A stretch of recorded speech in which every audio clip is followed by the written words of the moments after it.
بسم اللہ الرحمن الرحیم۔ السلام علیکم، welcome to my channel Urdu story centre. نئے آنے والوں سے گزارش ہے کہ ہمارے چینل کو سبسکرائب کر دیجیے اور چینل پر موجود گھنٹی کے بٹن کو پریس کر دیں تاکہ آنے والے نئے نوٹیفیکیشن سب سے پہلے آپ تک پہنچ سکیں۔ پیش خدمت ہے قلندر ذات اردو ناول کا اگلا حصہ۔ شاہد معین کے دن رات کا چین لٹ گیا تھا۔ ہر وقت اس کی نگاہیں شیف سینا کو ڈھونڈتی رہتی تھیں۔ اس نے خود کو بہت سمجھایا مگر وہ اپنے آپ پر ہنسا بھی، لیکن قرار تھا کہ آ ہی نہیں رہا تھا۔ اس نے سوچا شاید چند دن ایسے ہی گزریں گے، پھر دھیرے دھیرے سب ٹھیک ہو جائے گا، اور شاید ایسا ہو جاتا۔ لیکن تیسرے دن کی صبح وہ شو روم جانے کے لیے تیار ہو کر ناشتے کی میز پر آیا، جہاں اخبار بھی پڑا ہوا تھا۔ اخبار دیکھتے ہوئے اچانک اس کی نگاہ پر ایک خبر پر پڑی۔ وہ خبر سکھر سے تھی، جس کے مطابق شادی والے گھر میں ڈکیتی کی واردات میں ڈاکو سب کچھ لوٹ کر لے گئے۔ مزاحمت کرنے پر دلہن کے ماں باپ سمیت ان کا ایک رشتہ دار ہلاک ہو گیا اور دلہن شدید زخمی تھی۔ 3 افراد کے قتل کی خبر نے علاقے میں دہشت پھیلا دی تھی۔ انسیٹ میں دلہن کی تصویر تھی جو شدید زخمی تھی اور ہسپتال میں زندگی اور موت کی کشمکش میں تھی۔ وہ بلا شبہ شویتا تھی۔ وہ اس کی تصویر سے دھوکہ نہیں کھا سکتا تھا۔ وہ جس قدر ناشتہ کر سکا تھا وہیں چھوڑ کر کھڑا ہو گیا۔ سامنے اس کی ماں تھی۔ اس نے حیرت سے شاہد کو دیکھا اور بولی، یہ اچانک تم نے ناشتہ کیوں چھوڑ دیا؟ بس ماما، میں نے کر لیا، اور ہاں بابا کو بتا دیجیے گا میں آج شو روم نہیں جاؤں گا، بلکہ مجھے کہیں کوئی کام کے سلسلے میں جانا ہے۔ یہ کہہ کر وہ تیزی سے باہر نکلتا چلا گیا۔ دوپہر سے پہلے وہ بائی ایئر سکھر پہنچ گیا۔ وہ سیدھا ہسپتال گیا، جہاں شویتا کے بارے میں معلومات اسے آسانی سے مل گئیں۔ وہ صبح تک انتہائی نگہداشت وارڈ میں پولیس کے تحفظ میں تھی، لیکن کچھ دیر پہلے اسے کراچی لے گئے تھے۔ اس کی حالت اچھی نہیں تھی۔ وہیں سے اسے معلوم ہو گیا کہ اسے کسی ہسپتال میں لے جایا جا رہا ہے۔ وہ واپس ایئرپورٹ پہنچا اور شام ہونے سے پہلے کراچی کے اس ہسپتال میں پہنچ گیا جہاں شویتا زندگی کی جنگ لڑ رہی تھی۔ سکھر میں اجنبیت کے باعث شاید وہ اتنا کچھ نہ کر پاتا جتنا وہ کراچی میں رہ کر سکتا تھا۔ اس کے دوست اور پھر اس کا تعلق بہت کام آیا۔ رات گئے تک وہ شویتا کے پاس تھا۔ شاہد نے دیکھا وہی انگوٹھی شویتا کے ہاتھ میں تھی جس پر وہ مسکرا کر رہ گیا۔ شویتا کے ساتھ اس کا کوئی قریبی رشتہ دار نہیں، بلکہ ان کے گاؤں کے 2 لوگ تھے جو انہی کے ملازم بھی تھے، یا پھر وہ چند پولیس والے تھے جو اسے لے کر وہاں پہنچے تھے۔ انہی کی زبانی اسے سارے واقعے کے بارے میں پتہ چلا۔ شویتا کا ایک چچا تھا جس کے 3 بیٹے اور 1 بیٹی تھی۔ وہ سکھر کے نواح سلطان پور میں رہتے تھے جہاں ان کی آبائی زمین تھی۔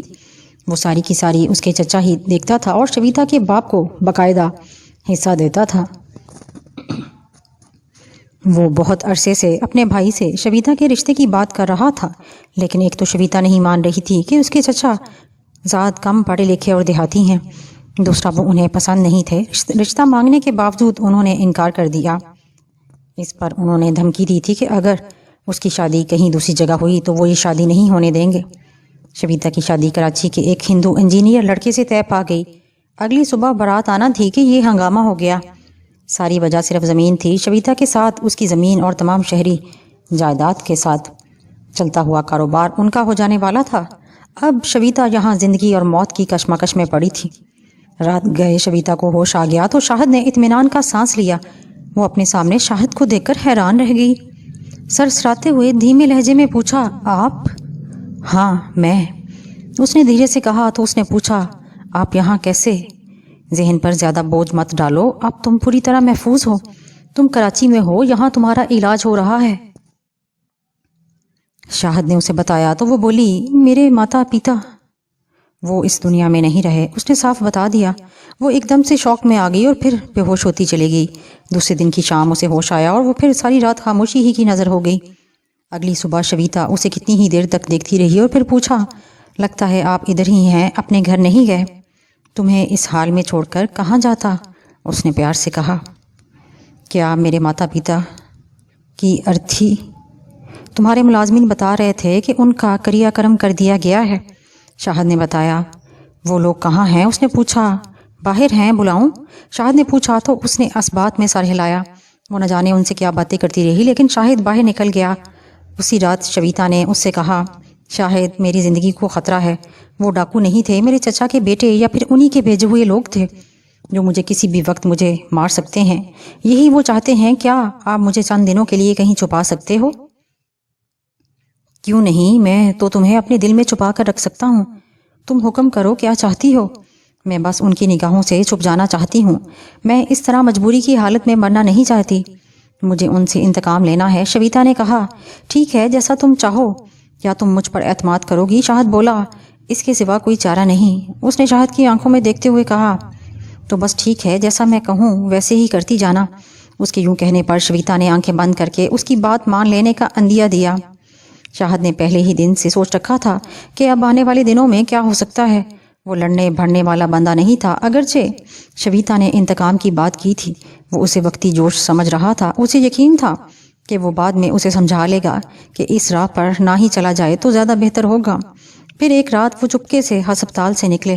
شاہد پہلے ہی گاڑی کوریڈور کے پاس لے آیا تھا۔ وہ اس میں بیٹھی اور پولیس کی نگاہوں میں آئے بغیر اس سے نکل گئے۔ اس نے اپنے ملازم کو سر شام ہی سلطان پور واپس بھیج دیا تھا۔ انہیں اس نے یہی بتایا تھا کہ وہ اپنے علاج کے لیے غیر ملک جا رہی ہے۔ شاہد نے اپنے ایک دوست کی مدد سے فلیٹ لے لیا تھا، جہاں اس نے ایک نرس اور ایک خدمتگار خاتون کا انتظام کر دیا تھا۔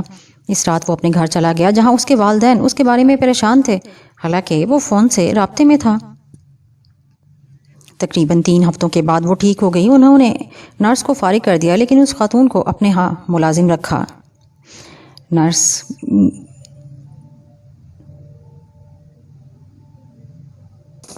اب شویتا اس قابل ہو گئی تھی کہ وہ شاہد کے ساتھ کسی ریسٹورنٹ، پارک وغیرہ جا سکتی تھی۔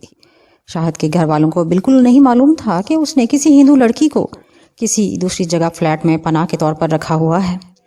شاہد وہ خود پر یقین کے انتظار میں تھی کہ وہ کب اپنے ماں باپ کا بدلہ لینے کے قابل ہو سکتی ہے، کیونکہ ایک دن جب وہ دونوں فلیٹ کے ڈرائنگ روم میں بیٹھے ہوئے تھے کہ شویتا نے کہا، شاہد آپ کا مجھ پر بڑا احسان ہے کہ آپ نے مجھے اس وقت پناہ دی جب میں اس قابل نہیں تھی کہ کچھ بھی کر سکوں، لیکن اب میں واپس سکھر جانا چاہتی ہوں اور وہیں رہ کر اپنے ماتا پتا کا بدلہ لینا ہوگا مجھے۔ یہ کہتے ہوئے اس کے لہجے میں انتہا کی نفرت تھی۔ اس پر شاہد نے اس کے چہرے پر دیکھا جہاں نفرت ہی نفرت تھی۔ اس نے محتاط انداز میں شویتا سے کہا، شویتا میں یہ نہیں کہتا کہ تم ان سے بدلہ نہ لو، تمہارا انتقام بنتا ہے، لیکن سوچو تم ایک اکیلی عورت کیا کر سکتی ہو؟ ظاہر ہے تمہیں ان سے لڑنے کے لیے کسی مرد کا سہارا لینا ہوگا۔ وہاں لوگ میرے ساتھ ہوں گے، میں اپنی برادری میں یہ بات رکھوں گی۔ وہ تیزی سے بولی تو شاہد نے مسکرا کر کہا، نہیں تم غلط سوچ رہی ہو، میں جو تمہیں کہنے جا رہا ہوں اسے غور سے سنو۔ یہ کہہ کر وہ ایک لمحے کے لیے خاموش ہوا اور پھر کہتا ہی چلا گیا، میں یہاں غافل نہیں بیٹھا میری جان، میں تمہارے اس کیس کے بارے میں پوری طرح آگاہ ہوں۔ انہوں نے یہ سب کچھ پہلے ہی سوچا ہوا تھا۔ پولیس کو ساتھ ملا کر انہوں نے اس سارے واقعے کو ڈکیتی بنا دیا کہ کچھ ڈاکو آئے، انہوں نے لوٹ مار کی، مزاحمت پر اتنے بندے مار دیے، بات ختم۔ قتل کا تو کہیں ذکر ہی نہیں کہ وہ تیرے چچا نے کیا ہے یا ان کے بیٹے ملوث ہیں۔ اب تم جتنا بھی چیخو چلاؤ کچھ بھی نہیں ہوگا، کیونکہ اب تک کسی ڈاکو کو نہیں پکڑا گیا، کوئی گرفتاری نہیں ہوئی۔ اب تھوڑا عرصہ گزرے گا، کوئی ڈاکو مارا جائے گا اور یہ ڈکیتی اسی پر ڈال کر معاملے کو سرے ہی سے ختم کر دیں گے۔ ایسا ہوا ہے؟ وہ حیرت سے چیختے ہوئے بولی۔ اس پر شاہد نے تحمل سے کہا، میں نے بتایا نا کہ میں اس بارے پوری طرح اپ ڈیٹ ہوں، تم جاؤ اور جا کر معلوم کرو میں درست کہہ رہا ہوں یا غلط۔ یہ سب ہو گیا ہے، شاہد نے کہا تو اچانک جیسے اسے کچھ یاد آ گیا ہو۔ اس نے شویتا کی آنکھوں میں دیکھتے ہوئے کہا، ممکن ہے تم یہ سوچ رہی ہو کہ میں تجھے اس لیے روک رہا ہوں کہ میں تمہارے ساتھ شادی کرنا چاہتا ہوں۔ ایسا نہیں ہے، مجھے اپنے دل پر تب بھی اعتماد تھا جب کچھ بھی میری دسترس میں نہیں تھا۔ میں نے کہہ دیا تھا کہ تم میری ہو، میری ہی رہو گی، تم جہاں بھی چلے جاؤ، شاہد نے اعتماد سے کہا۔ تو وہ اس کی طرف دیکھتی ہی رہ گئی۔ پھر کتنی دیر تک اس نے کوئی بات نہیں کی۔ شاہد اس کے جواب کا انتظار کرتا رہا، تبھی وہ بولی، شاہد ایک بار میں جاؤں گی اور انصاف حاصل کرنے کی کوشش ضرور کروں گی۔ ٹھیک ہے، مجھے کوئی اعتراض نہیں، بلکہ میں نے وہاں بہت سارے تعلق رشتے تلاش کر لیے ہیں، وہ تمہاری مدد کریں گے۔ شاہد نے پورے خلوص سے اسے یقین دلایا۔ اور پھر ایک دن وہ سکھر چلے گئی۔ شاہد یہ بات جانتا تھا کہ شویتا نے سکھر میں اپنا رابطہ بنا لیا ہے۔ شویتا اچانک سکھر نہیں پہنچی تھی، جہاں بلکہ وہاں موجود تعلق رکھنے والے لوگوں کو بتا کر اپنے گھر آئی تھی۔ اس کے ملازمین نے گھر سنبھال رکھا تھا، لیکن اس کی باقی ساری جائیداد اور کاروبار اس کے چچا کے قبضے میں چلا گیا تھا۔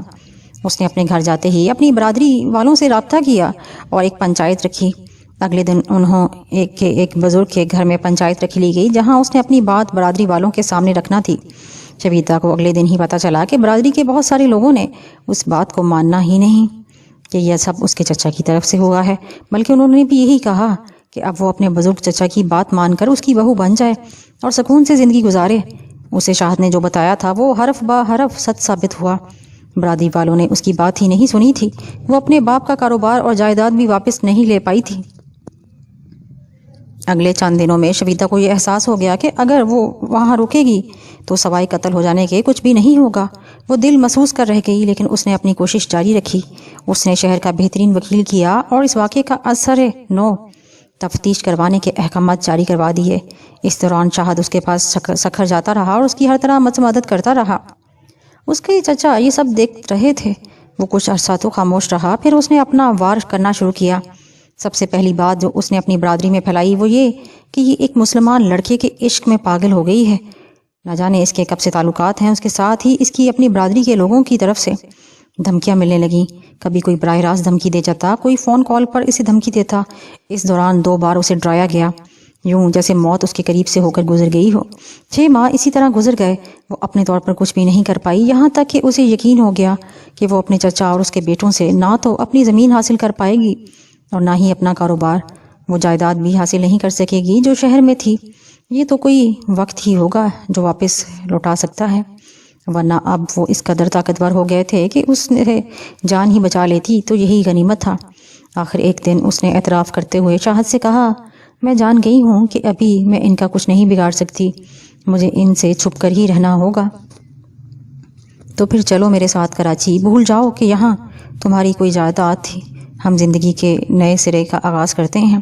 شاہد نے کہا تو وہ بولی، کیا آپ میرے ساتھ شادی کر لو گے؟ کیا آپ کے گھر والے ہندو لڑکی کو قبول کر لیں گے؟ تم ہاں کرو، نہ صرف تجھے اپنا لوں گا بلکہ اپنے گھر والوں کو بھی منا لوں گا۔ شاہد نے پورے دل سے کہا، ٹھیک ہے شاہد، میں آپ کے ساتھ شادی پر تیار ہوں، لیکن اگر آپ کے گھر والے نہ مانیں تو پلیز انہیں مجبور مت کرنا۔ میں کسی دوسرے ملک چلے جاؤں گی اور وہاں محنت مزدوری کر لوں گی۔ شبیتا نے اپنا فیصلہ سنا دیا۔ دیکھو، اس وقت اگر میں تجھ سے کوئی بھی شرط منوانا چاہوں تو یہ تمہاری مجبوری کی حالت ہے۔ تم جہاں جانا چاہو جا سکتی ہو، میری محبت اپنی جگہ، لیکن میں تجھے مجبور نہیں کروں گا۔ اگر تمہارے دل میں میرے لیے اب بھی پیار نہیں تو تم جو چاہو کر سکتی ہو، اور اگر میں یہ کہوں کہ میرے دل میں آپ کے لیے اسی دن سے پیار جاگ گیا تھا جس دن آپ نے مجھے یہ انگوٹھی پہنائی تھی، تو میں یہ اپنی خوش قسمتی سمجھوں گا۔ اس نے خوش ہوتے ہوئے کہا، تو یہ آپ بھی جان لیں کہ میں نے آپ کے ساتھ اتنا وقت گزارا ہے، مجھے آپ سے محبت نہ بھی ہوتی پھر بھی آپ کے کردار نے مجھے متاثر کیا ہے۔ میں مجبوری سے نہیں، دل سے مسلمان ہونا چاہتی ہوں۔ اگر میں آپ کی زندگی میں آؤں تو کم از کم مسلمان تو ہوں۔ یہ میرا آپ پر اعتماد ہے شبیتا، یہ میری خوش قسمتی ہوگی کہ تم میری وجہ سے یا میرے کردار کی وجہ سے مسلمان ہو جاؤ، لیکن اگر تم اسلام قبول کرو تو اللہ کے لیے کرو، اپنی عاقبت کے لیے کرو۔ میں تو تمہارے ہندو ہونے پر بھی تمہیں قبول کرنے کو تیار ہوں۔ شاہد نے کہا، نہیں، میں نے بہت سوچ سمجھ کر فیصلہ کیا ہے۔ وہ اعتماد سے بولی، تو پھر ٹھیک ہے، تم یہاں رہتے ہوئے اسلام قبول کرو اور کراچی آ جاؤ، میں تجھے کھلے دل سے قبول کروں گا اور اپنے والدین کو بھی منا لوں گا۔ شاہد کے اس طرح کہنے پر وہ مان گئی۔ اگلے چند دنوں میں شاہد نے اپنے والدین کو بٹھا کر پوری رودات سنا دی، پھر انہیں یہ بھی بتا دیا کہ وہ شبیتا سے شادی کرنا چاہتا ہے۔ اس کے والدین کو علم تھا کہ اگر وہ نہ کریں گے تو کیا ہوگا۔ وہ پہلے ہی اسے ایک فلیٹ میں رکھے ہوئے تھے، پھر بعد میں سکھر تک کہ اس کے تعلق بن گئے تھے۔ اب تک تو یہ معاملہ چھپا ہوا تھا، مگر اگر بات ضد اور پرستی پر آ گئی تو محض بدنامی کے سوا اور کچھ بھی ہاتھ نہ آنے والا تھا۔ ممکن ہے شاہد اسی لڑکی کے چکر میں ان ہندوؤں کے بھینڈ چڑھ جائے، سو شاہد ہی کی مان لی جائے۔ دیکھو بیٹا، میں اپنا کاروبار اور تمام ذمہ داری تمہیں سونپتی ہے، اب تم جو چاہو سو کرو۔ ہاں، اگر وہ لڑکی مسلمان ہو جاتی تو زیادہ اچھا ہے۔ ہم لوگوں کو یہ نہیں بتائیں گے کہ اس کا ماضی کیا ہے۔ اس کے باپ نے اپنی رائے دی۔ شاہد کو اپنے والدین کا اندھیا مل گیا، سو اس نے شبیتا کو بتا دیا کہ اس کے والدین کیا چاہتے ہیں۔ اگلے چند دن بعد ہی شبیتا نے سکھر کے ایک عالم کے ہاتھوں پر اسلام قبول کر لیا۔ اس کا اسلامی نام سارا سعید رکھا گیا۔ وہ اپنا گھر اپنے ملازمین کو دے کر کراچی چلی گئی۔ اسی دن دونوں کی شادی ہو گئی۔ انہی سب سب کچھ بھول کر پرسکون زندگی گزارنے کی ابتدا کر دی۔ ان کی شادی کو 2 سال ہونے کو آ گئے۔ اس دوران ان کا ایک بیٹا مراد پیدا ہوا۔ ان کی زندگی میں بہار آ گئی۔ وہ بہت اچھے دن گزار رہے تھے۔ شاہد نے آہستہ آہستہ سارا کے ذہن سے سکھر میں موجود جائیداد کو نکال دیا۔ ان کا اپنا بزنس اتنا بڑا تھا کہ اسے کوئی فکر محسوس نہ ہوئی۔ ہاں، مگر کبھی کبھی اس کے دل میں انتقام لینے کا خیال ضرور اٹھتا تھا، جو وقتی ابال کی مانند پھر بیٹھ جاتا۔ اس دوران ان کی والدہ اللہ کو پیاری ہو گئیں۔ وقت بہت اچھا گزر رہا تھا کہ ایک دن اسے فون موصول ہوا۔ میں شویتا کا چچا بات کر رہا ہوں۔ وہی شویتا جسے تم نے زبردستی مسلمان کر کے اپنے گھر میں رکھا ہوا ہے۔ تم غلط کر رہے ہو۔ وہ اپنی مرضی سے مسلمان ہوئی ہے، اس پر کوئی جبر نہیں کیا گیا۔ ہاں، البتہ تم لوگوں نے اس کے ساتھ اچھا نہیں کیا۔ بکواس کرتے ہو تم۔ بہتری اسی میں ہے کہ تم اسے ہمارے حوالے کر دو، ورنہ تم نہیں جانتے کہ تیرے ساتھ کیا ہونے والا ہے۔ چچا نے دھمکی دیتے ہوئے اپنا مدعا کہہ دیا۔ دیکھ، مجھے دھمکی مت دے۔ وہ میری بیوی ہے اور مسلمان ہے۔ اب اگر اس کے بعد تم نے کوئی ایسی بات کی تو مجھ سے برا کوئی نہیں ہوگا، سمجھے تم؟ شاہد نے غصے میں کہا تو وہ بھڑک اٹھا۔ تم کچھ بھی کر نہیں پاؤ گے، میں اپنی بھتیجی تم سے چھین کر لے جاؤں گا۔ چچا نے بھی غصے میں کہا تو وہ بولا، تم جو کرنا چاہتے ہو کر لو۔ اب تک تو میں نے یہ اسے سمجھایا کہ جو لوگ اپنے سگے رشتہ داروں کی زمین جائیداد کے لیے قتل کر دیں، ان سے بڑا بغیرت کون ہو سکتا ہے۔ اس نے ساری جائیداد پر تھوک دیا ہے، تم سنبھالو اسے سب۔ اب اگر دوبارہ فون کر کے یہ بات کہی تو پھر میری بیوی کا تم لوگوں سے اپنا انتقام لینا بنتا ہے۔ پھر وہ نہیں، میں تو تم لوگوں کے لیے قبر ثابت ہوں گا۔ تو یہی بیٹھ کر باتیں کرتے رہے ہو، لیکن ہم اس تک پہنچ بھی گئے ہیں۔ بھلائی اسی میں ہے کہ ارے بکواس بند کرو، تم سے جو ہو سکتا ہے کرو، اور میں نے جو کرنا تھا پھر اس کا انتظار کرنا۔ یہ کہہ کر اس نے فون بند کیا اور سارا کو کال کی۔ ذرا سی دیر میں اس نے کال اٹینڈ کر لی۔ شاہد نے اسے فون کال کے بارے میں بتایا تو وہ بولی، وہ پہلے مجھے فون کر چکے ہیں اور ایسی ہی باتیں مجھ سے بھی کی ہیں۔ اب تم مجھ پر چھوڑ دو، دیکھتے ہیں وہ کیا کرتے ہیں۔ شاہد نے اسے تسلی دی، مگر خود پریشان ہو گیا۔ اس کے سامنے یہی سوال تھا کہ وہ اب تک سارا کو کیوں نہیں بھولے۔ وہ تو یہاں آ گئی تھی سب کچھ انہیں دے کر، تو کیا وہ اس کی جاسوسی کرتے رہے؟ انہوں نے اب تک کیا کیا اور کس حد تک اس کے بارے میں معلومات لی ہے؟ کیا وہ اس حد تک جا سکتے ہیں کہ وہ سارا کو جان سے مار دیں؟ اس کا جواب ایک ہی تھا کہ سارا کے قتل کے بعد ساری جائیداد ان کے ہاتھ آ جانے والی تھی، اس لیے سائرہ کا قتل ہونا ضروری تھا، جس کے بعد ان کے لیے ہر طرح کا خطرہ ٹل جاتا۔ وہ ابھی یہی سوچ رہا تھا کہ 2 دن بعد ان پر آفتاب پڑ گئی۔ وہ صبح ناشتے کے بعد شو روم جانے کے لیے تیار ہو رہا تھا کہ باہر بہت سارے لوگوں کے آنے کی اطلاع ملی۔ وہ باہر گیا تو ایک وکیل کے ساتھ پولیس والے تھے۔ سارا کا چچا کورٹ کی طرف سے بیلف لے آیا تھا، بلکہ یہ ایک طرح سے چھاپا تھا۔ کچھ میڈیا کے لوگ ان کے ساتھ تھے۔ جی بولیں، کیا بات ہے؟ اس نے تحمل سے پوچھا تو وکیل نے اپنا تعارف کرانے کے بعد کہا، آپ نے شویتا نامی ایک ہندو لڑکی کو زبردستی اپنے گھر میں رکھا ہوا ہے، ہم اسے بازیاب کرانے آئے ہیں۔ پہلے شویتا کا نام کوئی لڑکی نہیں رہتی اور نام کی یہاں کوئی لڑکی نہیں رہتی اور نہ ہی کسی نے اس کو ساتھ کوئی زبردستی رکھا ہوا ہے۔ میرے گھر میں میری بیوی ہے اور اس کا نام سارا ہے۔ دیکھا، جھوٹ بول دیا نا، اس کے چچا نے کہا تو وکیل بولا، دیکھیں ہمارے پاس کورٹ کا حکم ہے، ہم آپ کے گھر کی تلاشی لیں گے۔ ابھی کسی کی اتنی جرت نہیں ہوئی کہ میرے گھر کی تلاشی اس طرح جھوٹ بول کر لے سکے۔ جاؤ، بھاگ جاؤ۔ تو آپ کورٹ کا حکم نہیں مان رہے؟ وکیل نے کہا، جب مجھے عدالت بلائے گی تو میں چلا جاؤں گا۔ شاہد نے کہا تو وہ لوگ ایک نوٹس اس کے گھر کے باہر لگا کر باہر چلے گئے۔ انہیں گئے ہوئے زیادہ وقت نہیں گزرا تھا کہ کافی سارے اسلحہ بردار لوگ اس کے گھر کے سامنے آ کر فائرنگ کرنے لگے۔ اس کے گارڈ نے مزاحمت کی، لیکن وہ اس کے گارڈ کا حصار توڑ کر اندر آ گئے۔ انہیں سارا کی تلاش تھی۔ شاہد نے مزاحمت کی، لیکن اس کی کوئی پیش نہ چلی۔ انہوں نے شاہد کے سر پر راڈ مارا، جس سے وہ بے ہوش ہوتا چلا گیا۔ اس کا بیٹا مراد وہیں بلکتا رہا۔ جب اسے ہوش آیا تو سارا نہیں تھی۔ شاہد نے قانون کا سہارا تو کیا لینا تھا۔ میڈیا میں یہ بات زور شور سے کہی جانے لگی کہ ہندو لڑکیوں کو اغوا کر کے انہیں زبردستی مسلمان کیا جا رہا ہے۔ پاکستان میں ہندوؤں پر عرصہ دراز تنگ کیا گیا ہے، یہاں ان پر ظلم ہو رہا ہے۔ چند ہی دنوں میں عالمی میڈیا بھی زور زور سے چلانے لگا۔ اس کا جواب دینے کے لیے سارا کہیں نہیں تھی اور شاہد کو بھی اپنا آپ چھپانا پڑا۔ چند دن ہو گئے وہ یوں ہی پھر رہا ہے کہ کچھ لوگوں کی وساست سے وہ ہمارے پاس آ گیا۔ پھر سارا سے تمہارا رابطہ نہیں ہوا؟ میں نے پوچھا تو اس نے نفی میں سارے ہلاتے ہوئے کہا، نہیں، بلکہ مجھے اس کے ساتھ یہ فکر بھی کھائی جا رہی ہے کہ اسے قتل نہ کر دیا گیا ہو، اور دوسری طرف میرے والد صاحب میرے بیٹے کو لے کر کراچی ہی میں اپنے کسی عزیز یا جانے والے کے ہاں روپوش ہیں، پتہ نہیں ان کا کیا بنا ہوگا۔ اس کی طویل بات سن کر میں نے ہنکارا بھرا اور بولا، اب تم ہم سے کیا چاہتے ہو؟ ظاہری بات ہے مجھے سارا کی تلاش ہے، وہ مل جائے تو میڈیا کو جواب دیا جا سکے، عدالت میں ثابت کیا جا سکے میرا بوڑھا باپ معصوم بیٹا اپنے گھر میں سکون سے رہیں۔ میرا کاروبار تباہ ہو رہا ہے، اور پھر سب سے بڑی بات کہ مجھ پر الزام بہت زہریلا لگایا گیا ہے۔ میں سمجھ گیا، میں نے کہا، اور پھر جسپال کی طرف دیکھ کر کہا، جاؤ اس کے ساتھ، مگر زیادہ دن مت لگانا، میں ذرا یہاں دیکھ لوں، تانی کو ساتھ لے جاؤں، یہ تمہاری مدد کرے گی۔ ٹھیک ہے، ہم ابھی نکلتے ہیں، جسپال نے کہا۔ تو میں نے تانی کی طرف دیکھا، اس کے چہرے پر کوئی خوشگواریت نہیں تھی، یوں لگ رہا تھا جیسے وہ نہ جانا چاہ رہی ہو۔ میں نے اسے نظر انداز کر دیا۔ جس وقت وہ نکلے سپہر ہو چلی تھی، میں خود انہیں ایئرپورٹ چھوڑ کر آیا تھا، انہیں یہاں سے سیدھا سکھر جانا تھا۔ میں انہیں چھوڑ کر واپس آیا تو سونی تیار بیٹھی تھی، وہ، میں اور اماں اسی وقت گاؤں کے لیے چل دیے۔ رات گئے ہم گاؤں پہنچے۔ میں نے وہاں پہنچنے سے ذرا پہلے چاکے کو فون کیا، وہ ہمارے اچانک آنے پر حیران ہو گیا۔ وہ گاؤں سے باہر آ کر ہماری راہ میں کھڑا تھا، اسے سمجھ نہیں آ رہی تھی کہ وہ کیسا رسپانس کرے۔ بہت گرم جوشی سے ملا۔ میں نے اسے اپنے ساتھ پیسنجر سیٹ پر بٹھا لیا اور چل دیا۔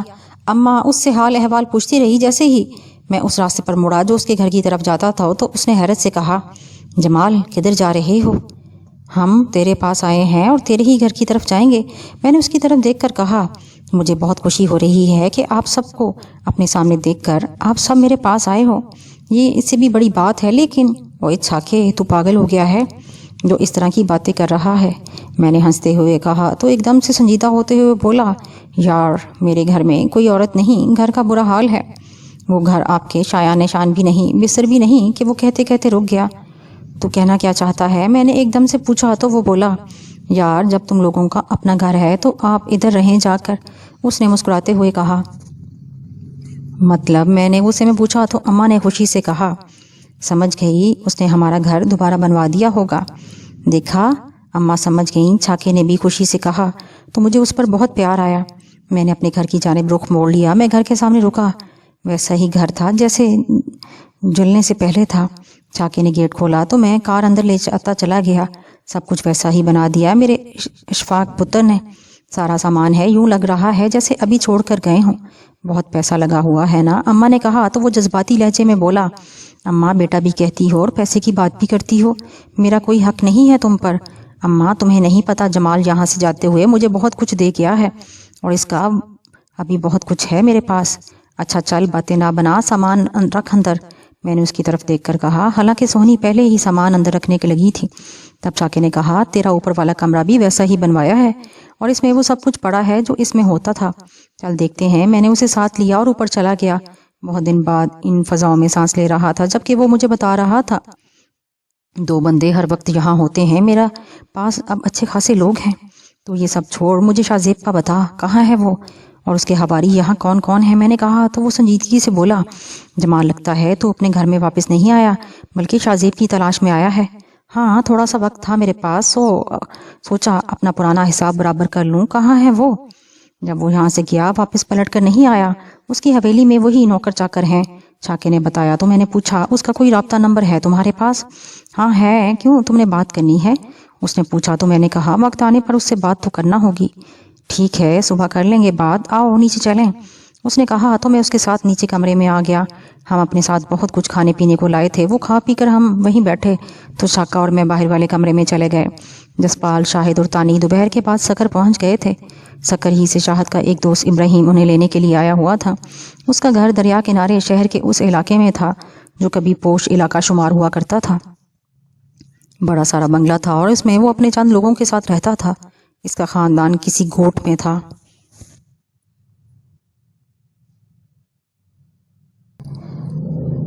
شاہد، میں ساری تفصیل سن چکا ہوں، اب تم یہاں رہو، ہم دیکھتے ہیں ہمیں کیا کرنا ہے، جسپال نے کہا تو وہ حیرت سے بولا، آپ لوگ یہاں پہلی بار آئے ہیں، آپ کو علاقے کے بارے میں کیا پتا؟ میں آپ کے ساتھ؟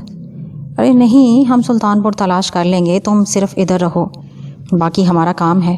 یہ جو پورچ میں 4 وہیل جیپ ہے، اس کی چابی کہاں ہے؟ جسپال نے کہا اور اٹھ گیا۔ اس کے ساتھ ہی تانی اٹھ کر باہر چلے گئی۔ شاہد کو کیا پتا کہ وہ ساری معلومات حاصل کر چکا ہے اور اب تک ان کے لوگ سلطان پور پہنچ کر بہت ساری معلومات لے چکے تھے۔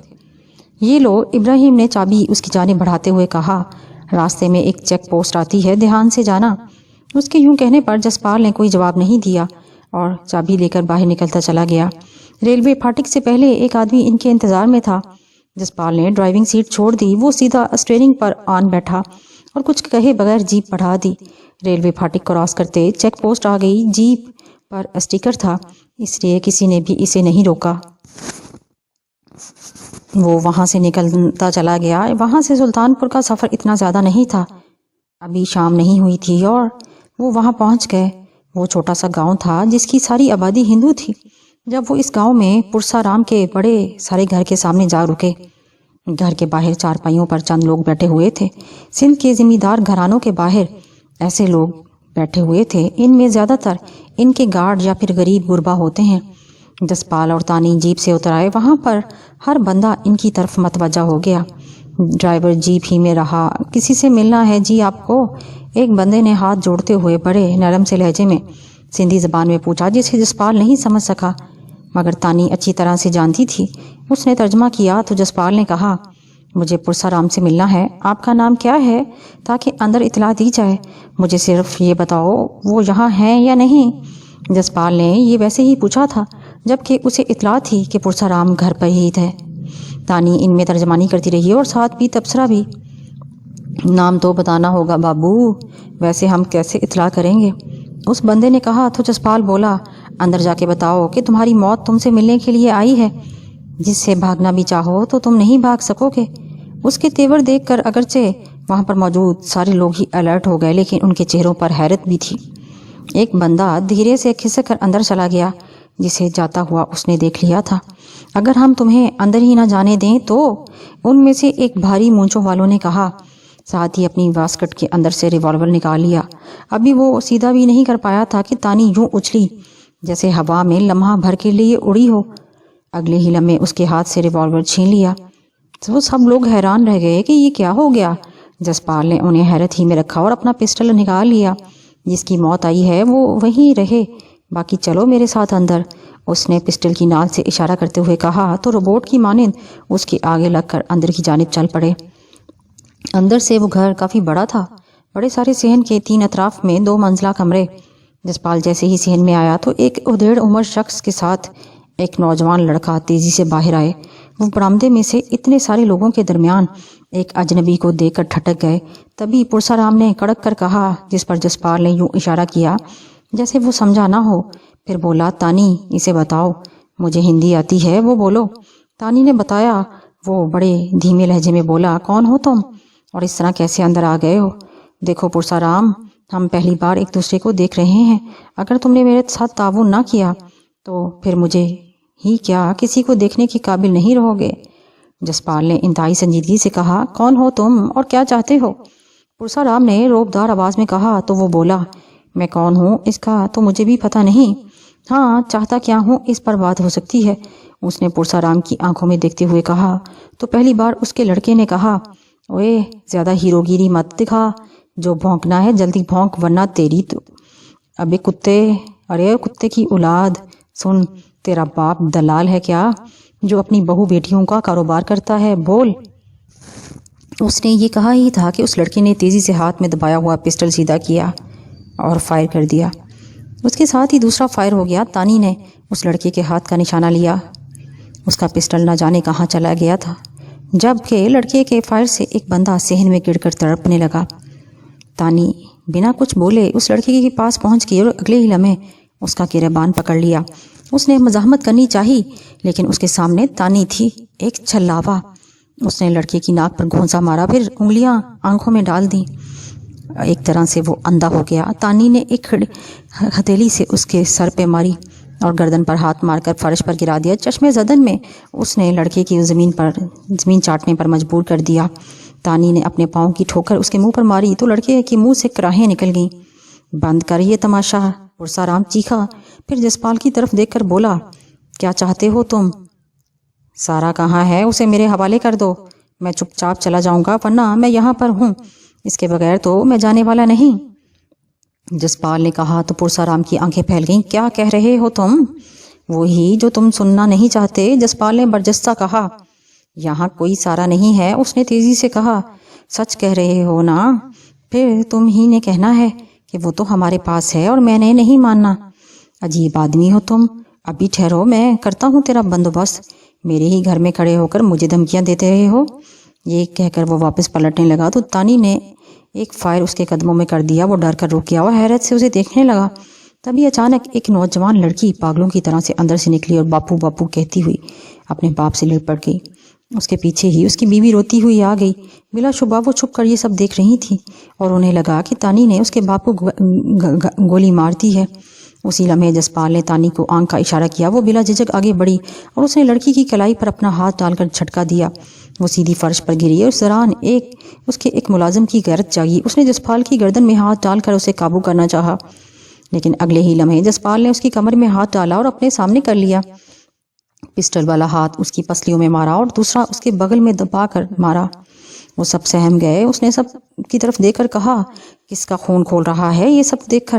اس پر تو کوئی نہیں بولا تو وہ پرسارام کی طرف دیکھ کر بولا، تیری بیٹی لے کر جا رہا ہوں، سارا واپس کر دو گے تو یہ مل جائے گی، یہ بھی وعدہ رہا۔ اس نے کہا۔ تب تک تانی اس لڑکی کو اٹھا کر اپنے آگے لگا چکی تھی۔ وہ اسے لے کر جیسے ہی باہر نکلی، اس پر پرسارام کی بیوی چلا اٹھی، بھگوان کے لیے میری بچی کو مت لے کر جاؤ، اس بیچاری کا کیا قصور ہے؟ سارا کا کیا قصور؟ اس کے ماں باپ کو مارا اور اب اسے اغوا کر کے رکھا ہے۔ میں بتاتی ہوں وہ ڈیرے پر قید ہے ہوگی، مجھے اب اسے لے کر نہیں جانا، تم لوگ خود اسے کراچی میں اس کے گھر چھوڑ کے آؤ گے۔ یہ کہہ کر اس نے زمین پر پڑے لڑکے کو ٹھوکر ماری اور اسے اٹھایا۔ چل تو بھی چل اور دیکھ تیری بہن کے ساتھ کیا ہوتا ہے، چل۔ جسپال نے اسے کالر سے پکڑا اور اپنے ساتھ لے جانے لگا تو اس کی ماں دہائی دینے لگی۔ جسپال نے ایک فائر اس کے پاس بھی جھونک دیا اور کہا، جس کی موت آئی ہے یا جو ان بہن بھائی کی موت چاہتا ہے وہ ہمارا پیچھا کرے، سارا کو چھوڑاؤ، یہ مل جائیں گے۔ تانی اور جسپال ان دونوں کو تقریباً گھسیٹتے ہوئے باہر لائے اور جیپ میں لا پھینکا۔ اگلے چند منٹ میں وہ وہاں سے نکل چکے تھے۔ دیکھو، چاہے جتنا لمبا سفر پڑ جائے، چیک پوسٹ کی طرف سے نہیں جانا، اب تک وہاں فون ہو گیا ہوگا۔ نہیں سر، یہ لوگ اب فون نہیں کریں گے، اور اب ہم نے اس طرف سے جانا بھی نہیں، ہم کہیں اور جا رہے ہیں، اس ڈرائیور نے کہا تو جسپال نے اسپات میں سر ہلا دیا۔ تبھی ڈرائیور جیپ کی رفتار بڑھاتا چلا گیا۔ جیپ میں خاموشی طاری تھی۔ آدھے گھنٹے سے زیادہ سفر طے کر لینے کے بعد جب شام کا اندھیرا پھیلنے لگا، ایسے میں تانی نے پوچھا، مزید کتنا سفر باقی ہے؟ بس جی، ہم اس گوٹ کے بالکل قریب ہیں جہاں ہم نے جانا ہے۔ ٹھیک ہے، جسپال نے کہا اور ایک طویل سانس لی۔ ہر طرف اندھیرا اچھا خاصا پھیل گیا تھا۔ جب وہ ایک گوٹ کے قریب پہنچے، وہ آبادی میں نہیں گئے بلکہ مصنوعی جنگل کے درمیان بنے راستے پر مڑ گئے۔ تقریباً 10 منٹ کے سفر کے بعد وہ ایک ڈیرہ نما حویلی میں جا رکے۔ وہ دونوں بہن بھائی جیپ سے نکل کر ایک کمرے میں ڈال دیے گئے جہاں سامان کے نام پر کوئی شے نہیں تھی۔ تبھی ڈرائیور نے پوچھا، ان کا اب کیا کرنا ہے؟ اگر آپ کہیں تو انہیں ابھی کچھ نہیں کہو، رات بھر پڑے رہیں گے تو صبح ان کی آواز میں بڑا درد بولے گا۔ تانی نے تیزی سے کہا تو جسپال بولا، یہ روحی نہیں ہے تانی، یہاں لمحہ لمحہ قیمتی ہے، تو پھر کرو جو کرنا ہے، رات ذرا مزید ڈھل جانے دو، بلکہ تم ایسا کرو، شاہد سے رابطہ کرو، ادھر کے حالات کیا ہیں؟ ٹھیک ہے، تانی نے کہا اور فون کرنے لگی۔ جسپال ایک سجے ہوئے اور آرام دہ کمرے میں جا بیٹھا۔ کچھ ہی دیر بعد تانی نے آ کر بتایا، وہاں ایک دم خاموشی ہے، کسی نے ان سے بات نہیں کی، لیکن وہ اس بات پر الرٹ ہو گئے کہ پرسارام کے دونوں بچے ہمارے پاس ہیں۔ مطلب انہیں معلوم ہے کہ دونوں بہن بھائی ہمارے پاس ہیں؟ یس، وہ امن، سکون اور شانتی سے ہیں۔ یہ کہہ کر وہ جسپال کے پاس آ بیٹھی۔ کچھ دیر بعد ان کے سامنے کھانا چن دیا گیا۔ کھانے سے فراغت کے بعد وہ اس کمرے میں چلے گئے جہاں وہ دونوں بہن بھائی تھے۔ لڑکی کافی حد تک سہمی ہوئی تھی جبکہ لڑکے میں خاصا غصہ تھا۔ تانی نے جاتے ہی اس کی پسلیوں میں ٹھوکر مارتے ہوئے کہا، ہاں اب بول، سارا کہاں ہے؟ مجھے نہیں معلوم، ایسے معاملات بڑا بھائی دیکھتا ہے، اس نے کافی حد تک غصے میں کہا۔ تو تانی نے ایک زوردار تھپڑ اس کے منہ پر مارا، اسے بالوں سے پکڑ کر آگے کی طرف جھٹکا دیا۔ وہ منہ کے بل گرا۔ تانی کے اپنے پیر زور سے اس کی گردن پر مارا تو وہ تڑپ اٹھا۔ اسی لمحے اس کی بہن بول پڑی، اسے باپو نے ڈیرے پر رکھا ہوا ہے، یہ سمجھدار لڑکی ہے، جسپال نے کہا، اور پھر اس سے پوچھا، وہ ڈیرا کہاں ہے؟ ہمارے گھر سے کافی دور کھیتوں میں۔ وہ ابھی زندہ ہے نا؟ جسپال نے پوچھا۔ تب تک تو زندہ ہی تھی، لڑکی نے سہمے ہوئے انداز میں کہا۔ دیکھو، اگر تمہارا یہ کہنا غلط ثابت ہوا نا تو پھر دیکھنا تمہارے ساتھ کیا ہوتا ہے، یہ تم اچھی طرح جانتی ہو۔ تانی نے اس کی آنکھوں میں دیکھتے ہوئے کہا، نہیں، میں نے ٹھیک بتایا، وہ حتمی لہجے میں بولی تو جسپال باہر نکل گیا۔ اس نے فون پر وہاں سلطان پور کے نزدیک آدمیوں سے کہا وہ معلوم کریں کیا سارے ڈیرے پر قید ہیں۔ فون بند کر کے وہ کمرے میں چلا گیا۔ اس نے تانی کو باہر آ جانے کا اشارہ کیا اور آ کر کمرے میں بیٹھ گئے۔ انہیں سلطان پور سے اطلاع کا انتظار کرنا تھا۔ ابھی آدھا گھنٹہ بھی نہیں گزرا تھا کہ شاہد کا فون آ گیا۔ اس کے لہجے میں گہری تشویش تھی۔ جسپال کی آواز سنتے ہی بولا، ابھی پرسارام کا فون آیا تھا، کہہ رہا تھا کہ اس کے دونوں بچے واپس کر دیں ورنہ بات بہت دور تک چلی جائے گی۔ کہاں تک چلے جائے گی؟ بکواس کرتا ہے۔ سارا کے اس کے پاس ڈیرے میں قید ہے اور یہی بات تو کہہ رہا ہے۔ اس نے مجھے بتایا ہے کہ سارا اس کے پاس ہے۔ اس نے اپنی ہندو برادری کو اکٹھا کر کے کہا ہے کہ مسلمان حملہ آور سارا کے عوض اس کے بچے لے گئے ہیں۔ اب کیا کرنا چاہیے؟ وہاں یہ فیصلہ ہوا کہ بات وزیر اعلیٰ تک فوراً پہنچائی جائے۔ اس کے ساتھ ساتھ میڈیا کو بھی بتایا جائے اور جو عالمی تنظیمیں ہیں انہیں بھی آگاہ کیا جائے۔ وہ بہت زیادہ واویلا کریں گے۔ تم کیوں گھبرا رہے ہو شاہد؟ وہ تجھے کیوں بتا رہا ہے؟ جا کر ان سب کو بتائے۔ اس نے جو سارا کے ماں باپ قتل کیے ان سے بچنا چاہتا ہے۔ بہرحال میں سارا کو ضرور واپس لے آؤں گا۔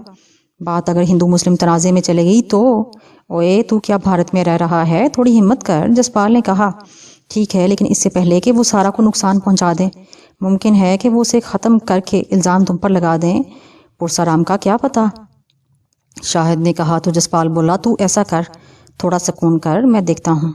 یہ کہہ کر اس نے فون بند کر دیا۔ تبھی جسپال نے ایک دم سے فیصلہ کر لیا۔ کچھ دیر بعد جسپال اور تانی اپنے ڈرائیور کے ساتھ پھر سلطان پور کی جانب چل دیے۔ اسے معلوم ہو گیا تھا کہ سارا ڈیرے پر ہے۔ سورج مشرق کی اوٹ سے نہیں نکلا تھا جب وہ دونوں سلطان پور پہنچ گئے۔ شاید جسپال یوں سیدھے وہاں نہ جاتا اگر وہاں اس کے لوگ نہ ہوتے۔ انہوں نے یہ کھوج لگا لیا تھا کہ سارا ابھی تک ڈیرے پر ہے اور اس وقت تک اس کی سیکورٹی بڑھا دی گئی ہے۔ دوسرا، وہ ابھی نیلگوں نور چاروں طرف پھیلا ہوا تھا۔ وہ اس ملجگی روشنی کا فائدہ لینا چاہتا تھا۔ جسپال کو سلطان پور جانے کی ضرورت نہیں تھی۔ راستے ہی میں انہیں ایک آدمی مل گیا۔ اس نے اسے ساری تفصیل بتا دی۔ اس نے گاڑی کچھ دور ہی چھوڑ دی اور فصلوں کے درمیان سے ہوتا ہوا آگے بڑھنے لگا۔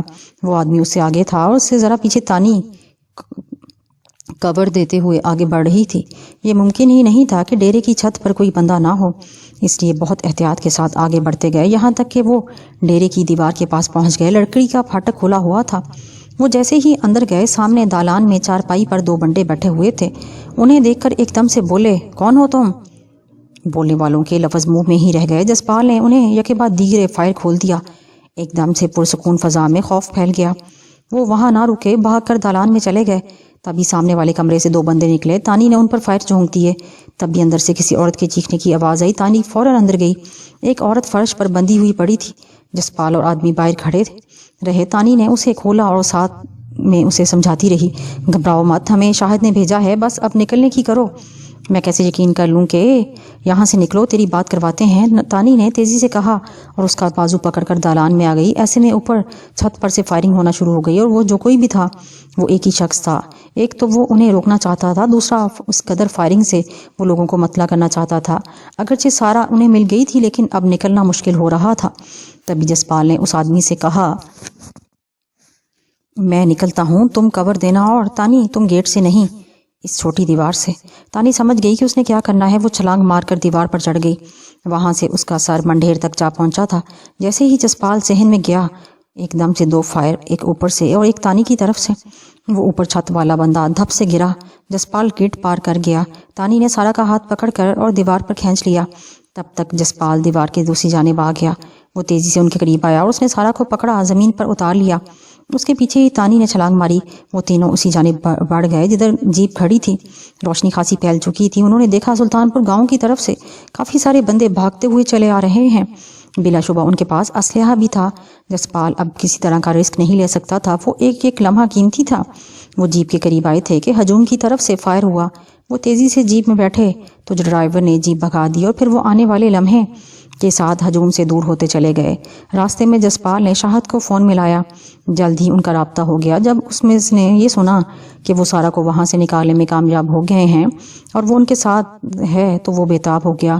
اس نے سارا سے بات کر کے اسے حوصلہ دیا اور فوراً اس کے پاس پہنچ جانے کے لیے کہا۔ آدھے گھنٹے کے بعد وہ اسی ٹھکانے پر پہنچ گئے جہاں سے نکلے تھے۔ صبح کا نیلگوں نور چاروں طرف پھیلا ہوا تھا۔ سورج ابھی مشرق کی اوٹ میں تھا۔ میں ساری رات نہیں سو پایا تھا۔ رات گئے تک چھکا گاؤں کی رودات سناتا رہا۔ کچھ میں اپنے بارے میں کہتا رہا۔ پھر وہ سو گیا تو میں صحن میں آ گیا۔ میں تازہ ہوا میں سانس لیتا رہا، پھر چھت پر اپنے کمرے میں چلا گیا۔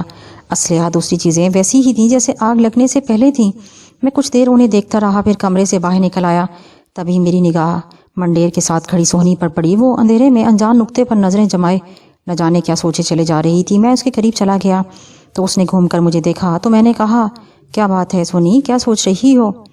ہاں، میں یہ سوچ رہی ہوں کہ ہم گاؤں میں تو آ گئے ہیں، لیکن یہاں آ کر ہم کریں گے کیا؟ اس کے دھیمے سے لہجے میں اس نے کہا۔ تو میں نے پوچھا، میں سمجھا نہیں، تو کیا کہنا چاہتی ہے؟ دیکھ جمال، یہاں پر اب تمہارے لیے کچھ نہیں سوائے تلخ یادوں اور پرانی دشمنی کے۔ تم ایک نئی زندگی کا آغاز کر سکتے ہو اور نہیں سونی نہیں، تم غلط سوچ رہی ہو۔ میں اپنی خاطر یہاں نہیں آیا، بلکہ ان لوگوں کے لیے یہاں آیا ہوں جو نسل در نسل غلامی میں جی رہے ہیں۔ میں انہیں غلامی سے نکالنا چاہتا ہوں۔ میری دشمنی شاہ دین تک تھی، وہ ختم ہو گئی۔ کیا کر سکتے ہو تم؟ اتنے غلام لوگوں کو غلامی سے کیسے نکال سکتے ہو؟ اب وہ گھسی پیٹی باتیں مت کرنا کہ میں انہیں شعور دوں گا۔ شعور والے بھی یہاں کچھ نہیں کر پا رہے۔ سونی کے لہجے میں انتہائی درجے کی سنجیدگی تھی۔ تم ٹھیک کہہ رہی ہو، آج کا دانشور بھی بکاؤ مال ہو گیا ہے۔ اس کی عقل پیسے والا خرید رہا ہے، لیکن جو زندہ ہوتا ہے نام وہ نہیں بکتا۔ میں نے اسے سمجھانے کی کوشش کی، زندہ تو ہم سب ہیں لیکن مردوں سے بدتر۔ نہیں، ہم زندہ نہیں، ہماری وہ سوچ نہیں جو زندگی کا احساس دے۔ زندگی صرف سانس لینے کا نام نہیں، اس سوچ پر عمل کرنے کا نام ہے جو ہمارے رب نے اپنے محبوب کے ذریعے ہمیں دی ہے۔ جس نے اس زندہ سوچ کو اپنا لیا، اس پر عمل کرنے لگا، وہ دنیا سے نہیں دنیا بنانے والے کا ہو جاتا ہے۔ مرنے کے لیے زندہ ہوا جاتا ہے، اور وہ کیا مرے گا جو پہلے ہی مردہ ہو؟ میں تمہاری یہ بات نہیں سمجھ پائی، سوہنی نے دلچسپی سے کہا۔ دیکھو، کبھی مردے کی بھی قربانی ہوئی ہے؟ میں نے اس کی طرف دیکھ کر پوچھا۔ نہیں تو، وہ تیزی سے بولی۔ قرآن وہی ہوتا ہے جو زندہ ہوتا ہے، جو دیکھ رہا ہوتا ہے، یعنی فلسفہ شہادت کہ قربان وہی ہوتا ہے، لیکن یہ میں تمہیں پھر کسی وقت سمجھاؤں گا۔ فی الحال میں تجھے یہ بتا دوں کہ میں یہاں کیا کرنے آیا ہوں۔ ارے وہی تو پوچھنا چاہتی ہوں، کیسے تم انہیں غلامی سے نجات دلا سکتے ہو؟ اس نے پوچھا۔ تعلیم، اور وہ بھی زندوں والی تعلیم، غلامی سے نجات کا باعث بنتی ہے، اور یہ جاگیردار بڈیرے، یہ وسائل پر قابض لوگ صرف اسی وجہ سے ہیں کہ وہ لوگوں کی مجبوری کا فائدہ اٹھاتے ہیں۔ صرف اس علاقے کے لوگوں کی مجبوری ختم کرنا ہوگی۔ بس میں کافی حد تک جذباتی ہو گیا تھا۔ مگر کیسے؟ تم اتنے وسائل کہاں سے لاؤ گے؟ وہی دے گا جس نے مجھے یہ سوچ بھی دی ہے۔ مگر تم کرو کہ کیا؟ یہاں آنے سے پہلے میرے ذہن میں کوئی سوچ نہیں تھی، لیکن اب ہے۔ میں جو کچھ بھی کروں گا تمہیں میرا ساتھ دینا ہوگا۔ میں تو پہلے سے تمہارے ساتھ ہوں، میں کون سا تم سے دور ہوئی ہوں۔ میں کچھ دیر اپنے باپ کے گھر جاؤں گی، تم تیار رہنا۔ جن لوگوں نے لوگوں کو مجبوریوں کا ناجائز فائدہ اٹھایا ہے، وہی اب میں سمجھ گیا تھا کہ وہ کیا کہنا چاہ رہی ہے، اس لیے میں خاموش رہا۔ چھت سے وہ نیچے چلی گئی اور میں اس کے پیچھے چھاکے کو اٹھانے چلا گیا۔ ناشتہ کر چکے تو سونی نے شاہ کا فون نمبر مانگا۔ اس نے بتایا تو سونی نے نمبر ملا کر سپیکر آن کر دیا۔ دوسری طرف کافی دیر تک بیل جاتی رہی۔ دوسری کوشش پر فون ریسیو کر لیا گیا۔ ہیلو، کون ہے؟ شاہ کی آواز گونجی۔ میں سونی بات کر رہی ہوں، اس نے گمبھیر لہجے میں کہا۔ بولو، کیا بات ہے؟ اس نے اکتائے ہوئے انداز میں کہا۔ میں نے تمہیں صرف اتنا بتانا ہے کہ میں آج حویلی جا رہی ہوں اور اب میں وہیں رہوں گی۔ تم اگر چاہو تو مجھے روک سکتے ہو۔ دیکھو، جو ہو گیا سو ہو گیا۔ اب تم چاہو تو اپنے حصے کی جائیداد کے برابر دولت لے کر الگ ہو سکتی ہو، لیکن یہ حویلی پر قبضہ میں قبضہ نہیں کر رہی، اپنا حق لے رہی ہوں۔ ابھی کچھ دیر بعد میں جا رہی ہوں وہاں۔ روک سکتے ہو تو روک لو۔ یہ کہہ کر اس نے فون بند کر دیا، پھر اسی وقت مجھے چلنے کا اشارہ کیا۔ سورج اپنی آب و تاب کے ساتھ چمک رہا تھا جب سونی اور میں حویلی کے سیاہ گیٹ کے سامنے جا رکے۔ حویلی کے باہر 2 سیکیورٹی والے کھڑے تھے، ان کے پاس ہی فخرو ٹہل رہا تھا۔ سونی نے اپنی کار وہیں روکی اور باہر نکل آئی۔ پھر چند قدم چلنے کے بعد جیسے ہی گیٹ کے پاس پہنچی، فخرو تیزی سے آیا اور بولا، سونی بی بی، میں خون خرابہ نہیں چاہتا۔ شاہ سب کچھ میرے حوالے کر کے گئے ہیں، وہ آ جائیں تو۔ تم خود خون خرابے والی بات کر رہے ہو فخرو، گیٹ کھولو، سونی نے غصے میں کہا۔ تو وہ چند لمحے دیکھتا رہا اور پھر بولا، بی بی، شاہ نے رات ہی بندے یہاں بھجوا دیے ہیں، وہ سب اندر ہیں، وہ فائر کھول سکتے ہیں۔ خدا کے لیے بی بی جی، آپ۔ مجھے معلوم تھا کہ شاہ یہ بغیرتی کرے گا، میں بھی پورے انتظام سے آئی ہوں۔ بلاؤ ان کو اور انہیں کہو مجھ پر فائر کریں، سونی نے انتہائی غصے میں کہا۔ تو فخرو بےتابی سے بولا، میری جرت کہاں کہ میں بات کروں، گیٹ پار کرتے ہی وہ فائرنگ شروع کر دیں گے۔ تبھی میں نے کہا، سنو فخرو، تم پرے ہٹ جاؤ، اگر زندگی چاہتے ہو میں دیکھتا ہوں کون روکتا ہے۔ میں نے یہ کہتے ہوئے اپنا پسٹل نکال لیا۔ اسی دوران سیکیورٹی والوں نے اپنی گنیں سیدھی کر لیں۔ میں سارا پلان کر کے آیا تھا۔ جیسے ہی انہوں نے گنیں سیدھی کیں، اسی لمبے اندر سے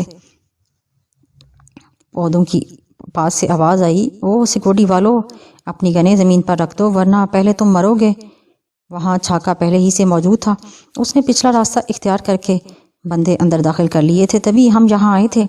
شاہ زیب کے بلائے ہوئے بندے شاید حویلی کے اندر تھے۔ فخرو گھبرا گیا۔ اس نے جلدی سے پلٹ کر سیکیورٹی والوں کو اشارہ کیا۔ انہوں نے گیٹ کھول دیا۔ سونی اندر نہیں گئی بلکہ وہیں کھڑے شاہ زیب کو فون کیا۔ رابطہ ہو جانے پر بولی، میرے ہی باپ کے گھر جانے سے مجھے تم نے روکا، اب تم نے خود دشمنی کی ابتدا کر دی ہے۔ میں حویلی کو جلا رہی ہوں، آگ لگا دوں گی۔ جو بندے تم نے یہاں چھپا کر رکھے ہیں، دیکھتی ہوں وہ اندر بچ کر جاتے ہیں یا ہماری لاشیں گرتی ہیں۔ یہ کہہ کر اس نے فون بند کر دیا۔ تبھی سونی نے حویلی کے اندر قدم رکھا تو سامنے سے فائر ہو گیا۔ ظاہر ہے فائرنگ کرنے والے نے سامنے ہو کر فائر کرنا تھا۔ جس وقت اس نے فائر کیا میں نے بھی گولی چلا دی۔ وہ لڑکتا ہوا نیچے آ گرا۔ میں نے پسٹل فخرو کی طرف کرتے ہوئے پوچھا، کتنے لوگ ہیں؟ 6 ہیں جی، اب 5۔ میرے پیچھے کھڑے ایک لڑکے نے سیکورٹی والوں سے گنیں لیں اور انہیں سڑک کی طرف بھگا دیا۔ فخرو گیٹ پر ہی کھڑا رہا۔ اندر موجود بندوں نے فائر کھول دیا۔ ایک طرف سے چھاکا سیڑھی لگا کر اوپر چڑھ گیا اور اب میرے لیے رکنا بہت مشکل ہو رہا تھا اور میں سونی کو اکیلا چھوڑ کر نہیں جا سکتا تھا۔ زبردست فائرنگ ہو رہی تھی۔ میں نے سونی کو کور دیا۔ وہ پیدل ہی چلتی پورچ تک چلی گئی۔ سامنے سے ایک نے سونی پر فائر کرنا چاہا لیکن میرے فائر کرنے پر نہ کر سکا۔ تبھی چھاکا اندر سے برآمد ہوا۔ اس نے اندر صاف ہو جانے کا بتایا اور غائب ہو گیا۔ اس دوران افسردہ سا فخرو قریب آ کر کھڑا ہو گیا۔ تبھی سونی نے فخرو سے کہا، یہاں پر جتنے ملازم ہیں انہیں یہاں بلاؤ، میں بات کرنا چاہتی ہوں۔ یہ سنتے ہی فخرو وہاں سے چلا گیا۔ وہ پورچ کے سامنے ہی کھڑی رہی۔ کچھ دیر بعد سارے ملازم آ گئے تو فخرو نے ادب سے کہا، بی بی جی سب آ گئے ہیں، ان کے علاوہ جو کھیتوں میں کام کر رہے ہیں۔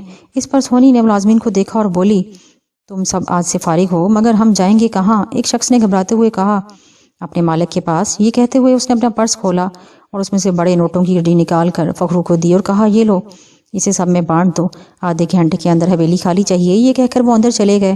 میں اس کے ساتھ تھا اور وہ چلتے ہوئے اس جگہ جا پہنچی جہاں سے ان ملازمین کو دیکھا جا سکتا تھا۔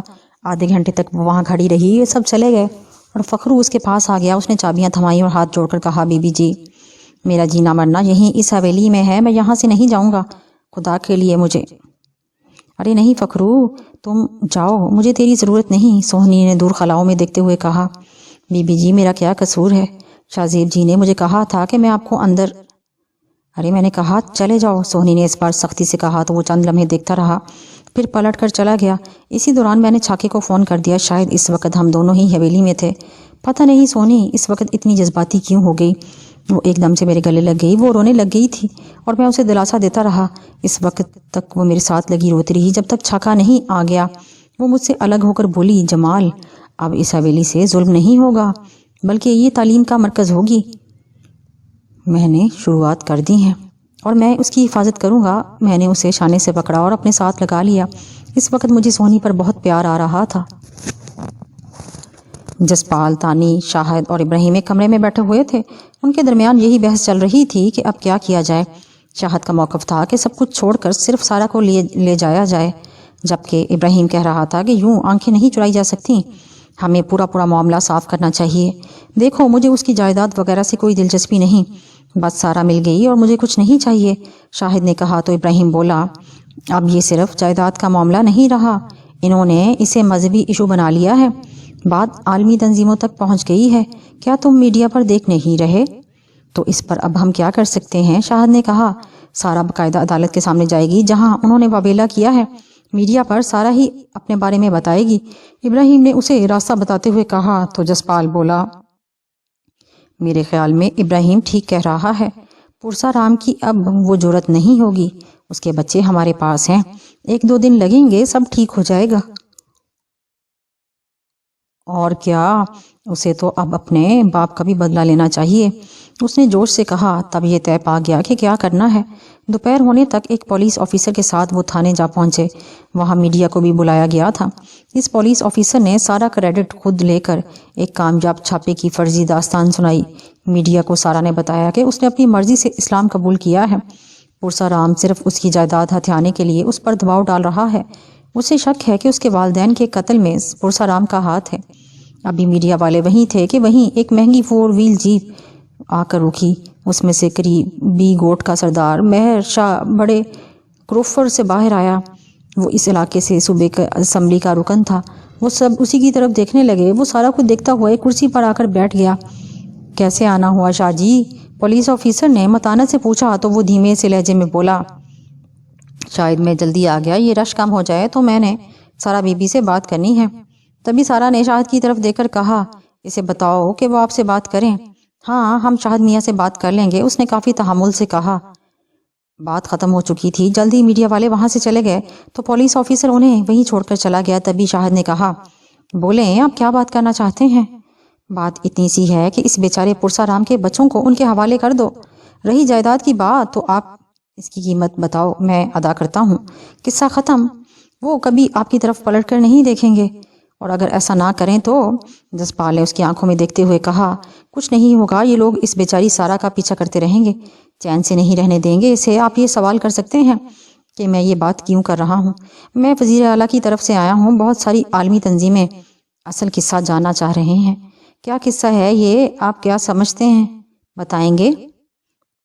پرسارام کا لالچ ہے، میں جانتا ہوں، میری اس سے بات ہوئی ہے، وہ خود بیان دے گا۔ مہر شاہ بولا، اوکے۔ شاہد نے ایک دم سے کہا تو وہ بولا، بتائیں قیمت۔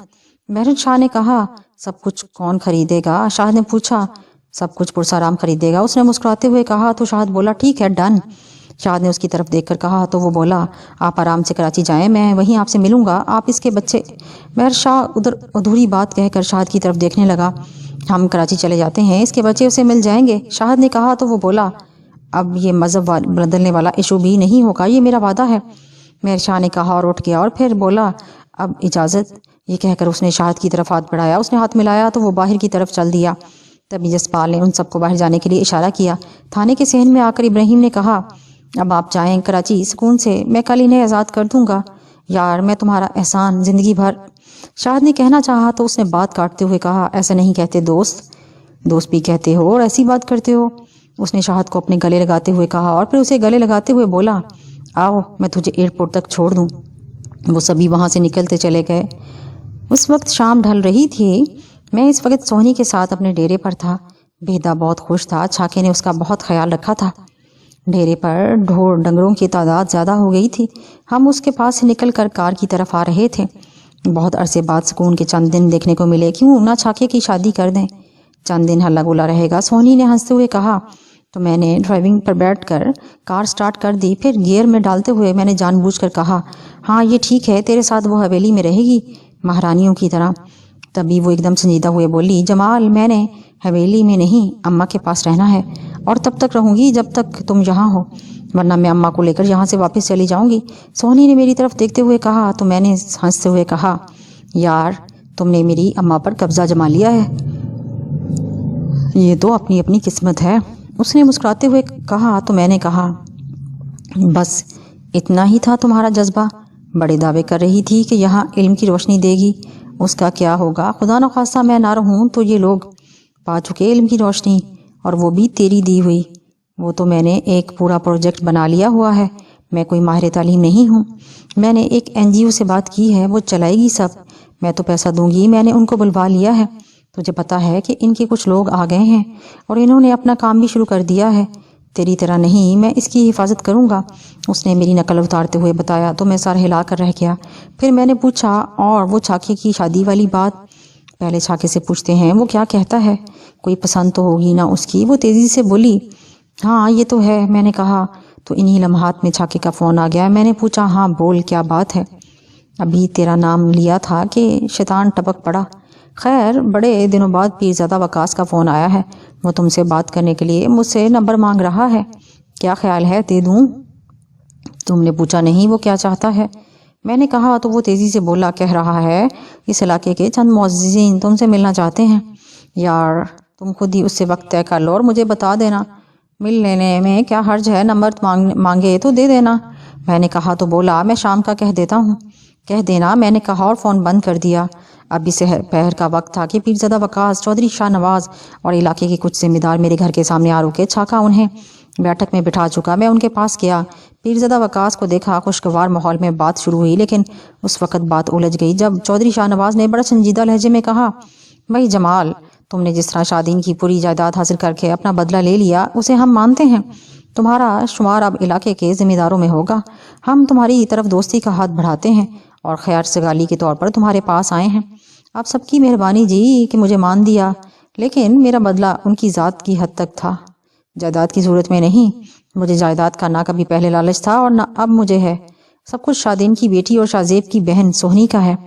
میں ان کے سامنے وضاحت کرتے ہوئے بولا، نہیں جمال، صرف ہم ہی نہیں، سبھی یہ جانتے ہیں کہ وہ لڑکی تیری مرضی کے خلاف ایک قدم نہیں اٹھاتی، اور نہ ہی اس میں اتنی جرأت ہے۔ یہاں جو بھی ہو رہا ہے تیری مرضی کے بغیر نہیں ہو رہا۔ پیرزادہ وقاص نے کہا تو میں بولا، وقاص، یہ تو اچھی طرح جانتا ہے کہ مجھے اس جائیداد سے کوئی سروکار نہیں۔ اب مجھے یہ احساس ہو رہا ہے کہ آپ لوگ کسی بات سے خوش نہیں۔ کھل کر بات کریں، آپ کیا کہنا چاہتے ہیں؟ تو پھر سنو، ذمہ داری کرو، الیکشن لڑو، جو مرضی کرو، لیکن یہ پڑھنا پڑھانا، یہ حویلی کو کسی اسکول میں بدلنا، یہ ٹھیک نہیں۔ کیوں غریبوں کے بچوں کو محنت مزدوری چھین رہے ہو؟ سونی کو اگر ایسا شوق ہے تو وہ ادھر شہر میں پورا کرے، چودھری شاہ نواز نے پرجوش انداز میں کہا۔ تو میں سمجھ گیا کہ وہ کس نیت سے آئے ہیں۔ تب میں نے صاف لفظوں میں کہا، یہ سونی کا ہی نہیں، میرا بھی خواب ہے کہ یہاں بچے کی قسمت بھی تبدیل ہو اور ان کا خواب پورا ہو۔ آپ غریبوں کے بچوں سے اتنی ہمدردی نہ کریں کہ انہیں صرف محنت مزدوری تک محدود کر لیں۔ آپ بھی ان پر مہربانی کریں، انہیں محض غلام نہ بنا کر رکھیں، انہیں بھی اپنی قسمت بنانے کا موقع دیں۔ تم لوگ بہت پچھتاؤ گے، یہ غریب ایسا جن ہے، اگر اسے قابو میں رکھیں تو ہی خود محفوظ رہیں گے۔ تم نئے نئے امیر ہوئے ہو، تمہیں بہت بعد میں سمجھ آئے گی۔ انہیں اگر دبا کر نہیں رکھو گے تو یہ تمہیں کھا جائیں گے۔ بہرحال ہمیں یہ کام پسند نہیں، ظاہر ہے ہم اس کی حفاظت کریں گے، چودھری شاہ نواز نے کہا۔ تو میں تحمل سے بولا، چلیں آپ کریں مخالفت، ہم اپنا کام کرتے ہیں، آپ اپنا کام کریں۔ مطلب تم ہماری بات نہیں مانو گے؟ اتنے لوگ آئے ہیں تمہارے پاس، تم ان کی قدر نہیں کر رہے جمال؟ اس نے غصے میں کہا، میں ہر اس بندے کی قدر کرتا ہوں جو مجھ سے اپنی قدر کروانا چاہے۔ میں نے اس کی آنکھوں میں آنکھیں ڈال کر کہا۔ تو چودھری شاہ نواز ایک دم سے کھڑا ہو گیا، اس کے ساتھ دوسرے لوگ بھی کھڑے ہو گئے۔ کچھ دیر وہ جیسے آئے تھے اس کے ویسے ہی چلے گئے۔ چھکا اور میں بہت دیر تک ان کی باتوں پر تبصرہ کرتے رہے، پھر میں اسے باہر والے کمرے میں چھوڑ کر اندر چلا گیا۔ میں نے سونی کو لوگوں کے آنے کے بارے میں بتایا تو کافی حد تک رنجیدہ ہوئی۔ اس کا خیال تھا کہ یہ صرف شاہ زیب کی سوچ ہے، لیکن اس کو یہ سوچ کر بہت دکھ ہوا کہ یہ ان سب لوگوں کا ایک ہی جیسا ارادہ ہے۔ یہ کبھی غریب کے بچے کو علاقے میں ترقی نہیں دینا چاہتے۔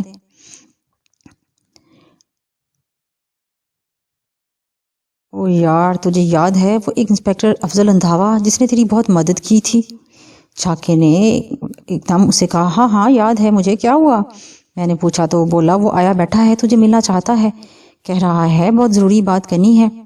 میں آ رہا ہوں، یہ کہہ کر میں نے فون بند کر دیا، مگر میرے اندر نہ جانے کیوں ایک طرح سے بے چینی ہونے لگی۔ میں کار پہنچا، افضل اندھاوے کے پاس گیا۔ وہ سادہ لباس میں تھا، اگرچہ مسکراتے ہوئے ملا، مگر اس کے چہرے پر بہت سنجیدگی تھی۔